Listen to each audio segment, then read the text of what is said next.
The Montana winter came early that year, brutal and unforgiving. Jacob Whitmore stood on the porch of his cabin as snow fell in thick curtains, blocking out the mountains he'd called home for 15 years. At 43, he was a rancher, a widower, and a man who preferred the company of horses to people. His wife Sarah had died 3 years ago, leaving him alone on 200 acres of land that felt emptier without her. He worked the ranch alone now, kept to himself, spoke to maybe 5 people a month. It was the life he'd chosen after grief had hollowed him out. The knock on his door came just after dark, soft and hesitant. Jacob almost didn't hear it over the wind.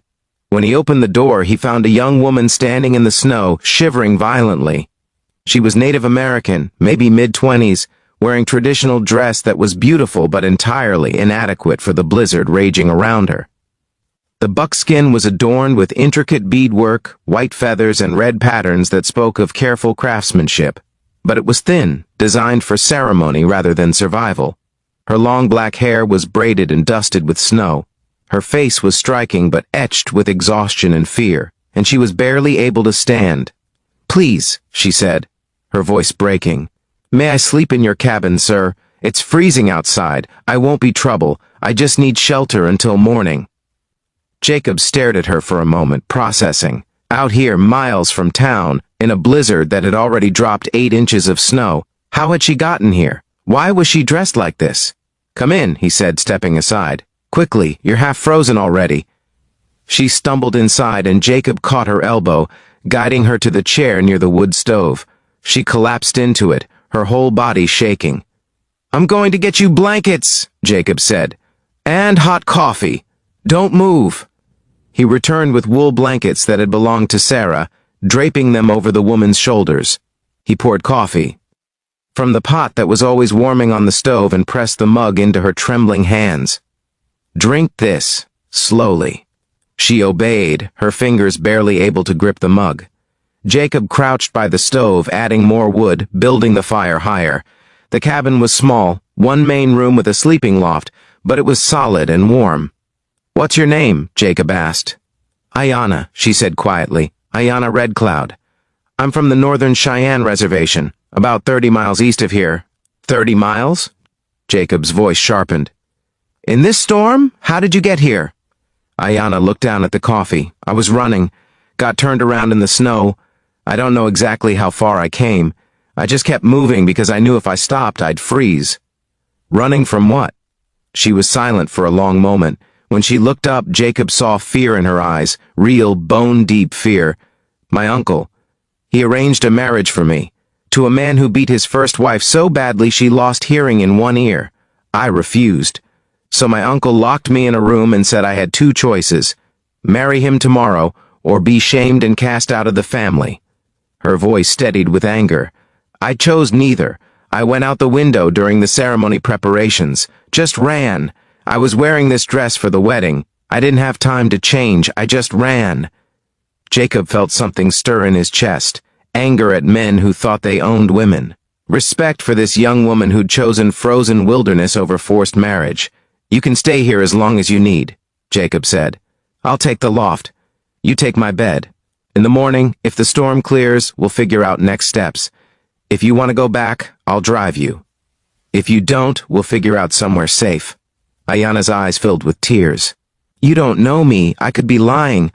Why would you help me?" "Because my wife Sarah would have helped you," Jacob said simply, "and because no one should be forced to marry someone they don't want to marry. That's not culture. That's cruelty." The storm lasted 3 days. The snow piled 6 feet high in drifts, making travel impossible. Jacob and Ayanna were trapped together in the small cabin, and in those 3 days, they talked more than Jacob had talked to anyone in 3 years. Ayanna told him about her life on the reservation, about being raised by her grandmother after her parents died in a car accident when she was 10, about her uncle taking control of her life after her grandmother passed 2 years ago, about her love of traditional crafts, and her dream of opening a business selling beadwork and weavings. "But my uncle said that was foolish," Ayanna said. "He said my job was to marry well, have children, take care of a husband. That my dreams didn't matter." Jacob told her about Sarah, about building this ranch together, about her battle with cancer and the 2 years he'd spent watching her fade, about the loneliness that had settled into his bones after she died. "She made me promise I wouldn't disappear into grief," Jacob said, "that I'd keep living. But I haven't done a good job of keeping that promise. I work, I sleep. That's about it." "Grief isn't something you get over," Ayanna said gently. "My grandmother told me that. She said grief is love with nowhere to go. You don't stop loving someone just because they're gone." On the fourth day, the storm broke. The sky cleared to brilliant blue and the world was buried in white. Jacob spent the morning shoveling paths and checking on his horses in the barn. When he came back inside, Ayanna had made breakfast with the supplies she'd found in his kitchen. "I should call someone," Jacob said. "Let people know you're safe. Your family will be worried." "My uncle won't be worried," Ayanna said quietly. "He'll be angry. And the man I was supposed to marry, he's not a good person. If I go back, they'll lock me up until I agree to the marriage. Or worse." "Then you don't go back," Jacob said. "Not to them.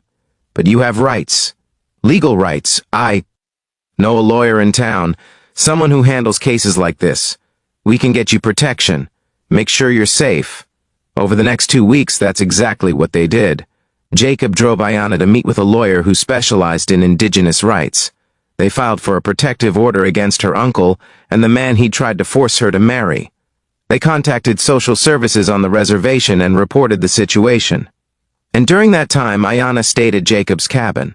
She helped with the ranch work. She cooked meals that filled the house with scents it hadn't known since Sarah died.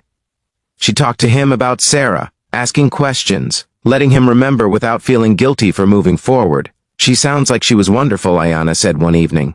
"She was," Jacob agreed. "And she would have liked you. She always said the strongest people are the ones who run toward freedom even when the path is terrifying." 2 months after that snowy night, Ayanna moved into town. Jacob helped her rent a small studio apartment and set up a workshop for her beadwork. She started selling her crafts at local markets and online, building the business she'd always dreamed of. But she came out to the ranch 3 times a week. To help with chores, she said. To learn ranching, she claimed. Really, both of them knew it was because they'd become each other's family. One spring evening, a year after the night Ayanna had knocked on his door, Jacob found her sitting on the porch at sunset. She'd brought dinner, as she often did. They ate together and watched the mountains turn pink and gold. "I've been thinking," Jacob said carefully, "about asking you something, but I don't want you to feel pressured, or like you owe me anything. Because you don't." Ayanna looked at him with those dark eyes that had been frightened once but were strong now. "What do you want to ask?" "I want to ask if you'd consider staying. Here, permanently, not as a guest or a ranch hand, as my partner, in all the ways that word can mean." He paused. "I'm 20 years older than you, I know that, and you've been through trauma. The last thing you need is another man trying to control your life. So if the answer is no, nothing changes. You're still family. You're still welcome here. But I needed you to know that I love you. That somewhere between that first night and now, my grief made room for joy again. And that joy is you." Ayanna was quiet for a long moment. Then she smiled, the first truly carefree smile Jacob had seen from her. "I ran through a blizzard in a wedding dress to escape being trapped in a marriage I didn't choose. Why would I say no to a marriage I'm freely choosing? Yes, Jacob. Yes to all of it. To partnership. To building something together. To choosing each other." They were married 6 months later in a small ceremony that honored both their traditions. Ayanna wore buckskin she'd made herself, this time with a warm coat over it. Jacob wore his best suit and Sarah's wedding ring on a chain around his neck, with Ayanna's blessing. At the reception, Ayanna's grandmother's sister, who'd secretly supported her escape and reconnected with her afterward, gave a toast.